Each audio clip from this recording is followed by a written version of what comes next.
Guys, तो आज का वीडियो शुरू करते हैं। आज का टॉपिक है हमारा शांता, बोले तो विस्कोसिटी। फर्स्ट क्वेश्चन है, अच्छे स्नेह का गुण होता है। तो जो अच्छा स्नेह होता है उसकी शांता हमेशा अधिक होती है। इस चीज़ को हम ग्रीस और तेल के उदाहरण से याद रख सकते हैं कि ग्रीस अच्छा स्नेह होता है तो ग्रीस की शांता अधिक होती है। यानी ग्रीस पदार्थ थोड़ा ज़्यादा होता है, यानी जो पदार्थ ज़्यादा होता है उसकी शांता अधिक होती है।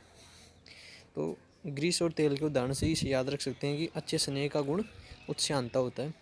अगला क्वेश्चन है, एक टंकी से प्रवाह की दर अधिक होगी यदि छिद्र स्थित हो। मान लो कोई टंकी है, उससे प्रवाह की दर यानी जो पानी निकल रहा है उसकी दर मैक्सिमम कब होगी? जब छिद्र तली के निकट हो, यानी ज़मीन फर्श के निकट जब होगा ना, तब प्रवाह की दर मैक्सिमम होगी। आप अपने घरों में देखते होंगे कि जो पानी पीने वाली टंकी है उसमें नल नीचे लगाया जाता है ताकि उससे निकलने वाले जल की दर अधिक हो।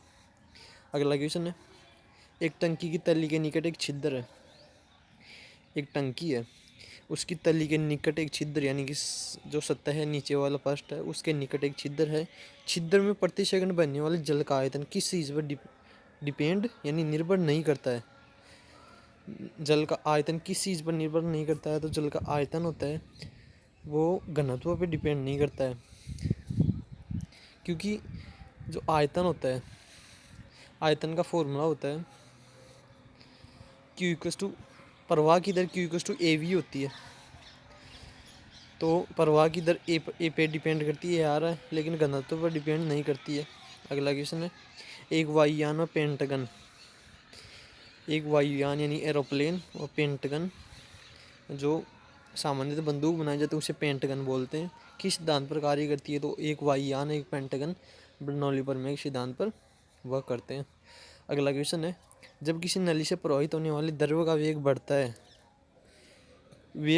तो बर्नौली प्रमेय के अनुसार अगर वेग बढ़ेगा तो दाब का मान घटेगा, क्योंकि वेग दाब के इन्वर्सली प्रोपोर्शनल होता है, तो वेग बढ़ने पर दाब का मान घटेगा।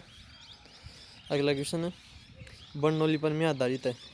यह क्वेश्चन बहुत ही इंपॉर्टेंट है और एग्ज़ाम में बहुत बार आया है, इस पर ज़्यादा फोकस करिएगा। जो बर्नौली प्रमेय है वो एनर्जी कंजर्वेशन बोले तो ऊर्जा संरक्षण नियम पर आधारित है। अगला क्वेश्चन है, शांत दरों में सीमांत वेग से गिरने वाले पिंड का त्वरण।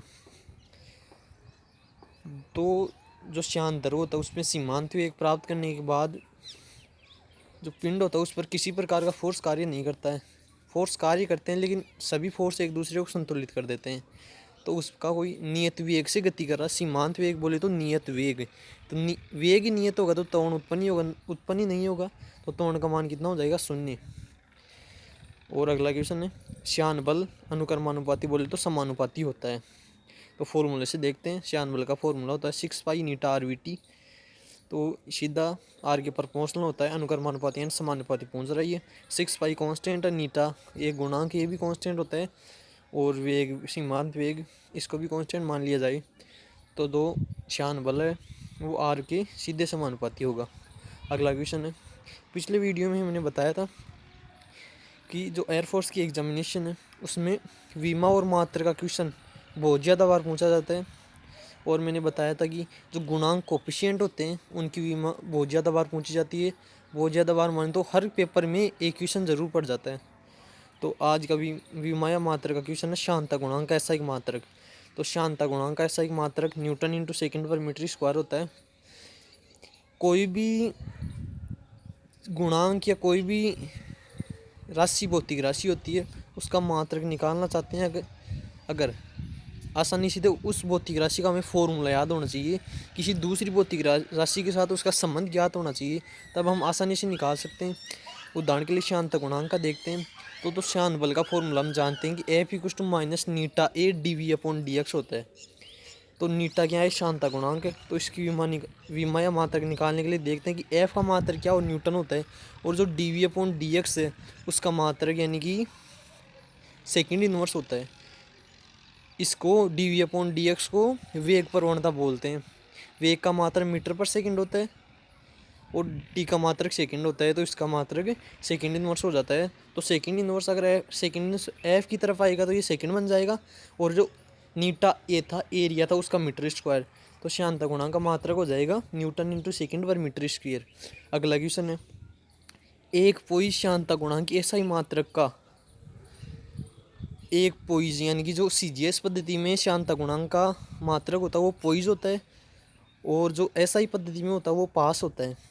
तो एक पोइज श्यानता गुणांक यानी कि कितने पास के बराबर होता है, तो एक पोइज होता है वो एक पास का 1/10 गुणा होता है, यानी कि 10 पास बराबर एक पोइज होता है, यानी कि जो एसआई मात्रक होता है वो सीजीएस से बड़ा होता है 10 गुना।